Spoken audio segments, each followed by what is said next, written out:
आज मैं एक ऐसे दरबार पर मौजूद हूँ जिसको बाबा साइकिलों वाली सरकार कहा जाता है कि यहाँ पे साइकिलें दरख्तों के ऊपर टंगी हुई हैं। इसको बाबा साइकिलों वाली सरकार क्यों कहा जाता है और ये साइकिलों का क्या इससे ताल्लुक़ है? कोई मन्नत मानता वो पूरी हो जाती, तो फिर वो लोगों में ये था कि वो इनको ना, उस दौर में सस्ता दौर था, तो इनको साइकिल ला के दे देते थे।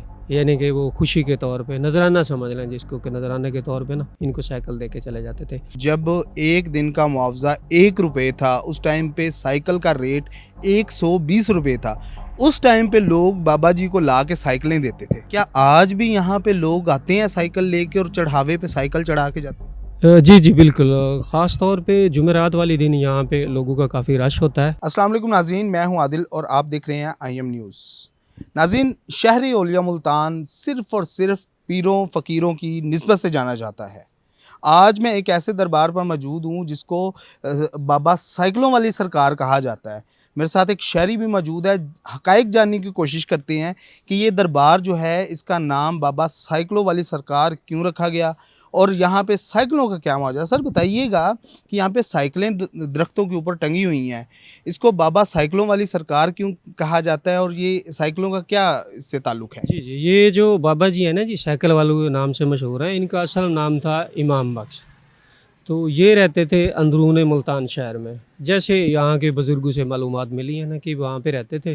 तो इनका जैसे पीरी मुरीदी वाला ये सिलसिला होता है ना हमारा, तो ये इनका था। यानी कि किसी भी जगह पे जाके, या ना कोई परमानेंट जगह नहीं थी इनकी, किसी भी जगह पे ये जाके बैठ जाते थे, तो फिर लोग इनके पास दुआएं करवाने के लिए आते और मन्नतें मान के जाते। तो फिर जिसकी कोई दुआ अल्लाह पाक कबूल कर लेता, क्योंकि दुआ तो मेरे अल्लाह पाक ने कबूल करनी है।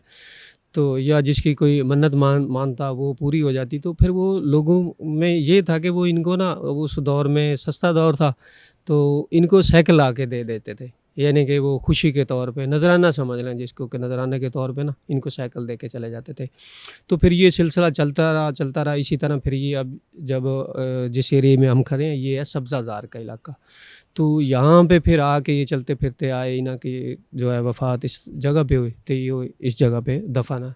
तो इसी निस्बत से फिर ये साइकिल वाले बाबा के नाम से मशहूर है। सुना ये भी जाता है, यहाँ के बुज़ुर्गों से मैंने सुना है कि जब एक दिन का मुआवज़ा 1 रुपये था, उस टाइम पे साइकिल का रेट 120 रुपये था। उस टाइम पे लोग बाबा जी को ला के साइकिलें देते थे। जी, जी, बिल्कुल ऐसे ही है। बुज़ुर्गों से हमने भी ऐसे ही सुना कि वो सस्ता दौर था। मैंने पहले भी आपको बयान किया कि उस दौर में ₹100 का अगर साइकिल था, तो आज के आप मुवाज़ना कर लें तो उस टाइम का ₹100 आज के हज़ारों के बराबर था। तो यानी कि लोगों की जब वो जो बातें मैंने आपको कहा कि उनकी मन्नतें या जो वो अपना उनसे दुआएँ करवाते थे कबूल होती थी, तो फिर वो साइकिल दे के जाते थे। क्या आज भी यहाँ पे लोग आते हैं साइकिल लेके और चढ़ावे पे साइकिल चढ़ा के जाते हैं? जी, जी, बिल्कुल। ख़ास तौर पे जुमेरात वाले दिन यहाँ पे लोगों का काफ़ी रश होता है। आजकल साइकिल तो नहीं लेके आते, तो वैसे दूसरी चीज़ें मुख्तलिफ़ जैसे है ना अपना वो लोग लेके आते हैं यहाँ पे। जी, बिल्कुल मेरे साथ शहरी मौजूद थे। यहाँ मैं दरबार पे मौजूद हूँ और उन्होंने ये बताया है कि यहाँ पे साइकिल लेकर आएँ और अपने मन की मुराद पाएँ। ये पहले जो था ऐसे हुआ करता था, लेकिन अभी लोग यहाँ पे साइकिल नहीं लेकर आते। ये दरबार है जनाब, यहाँ पे हज़रत बाबा इमाम बख्श इनका नाम है और ये यहाँ पे दफ़न है, यहाँ पे इनका मज़ार है बाकायदा तौर पे। और यहाँ पे साइकिलों वाली सरकार के नाम से ये सब्ज़ाज़ार के इलाके में बेहद मशहूर हैं। अपने मेज़बान चौधरी आदिल को दें इजाज़त। देखते रहें IM न्यूज़। अल्लाह हाफ़िज़।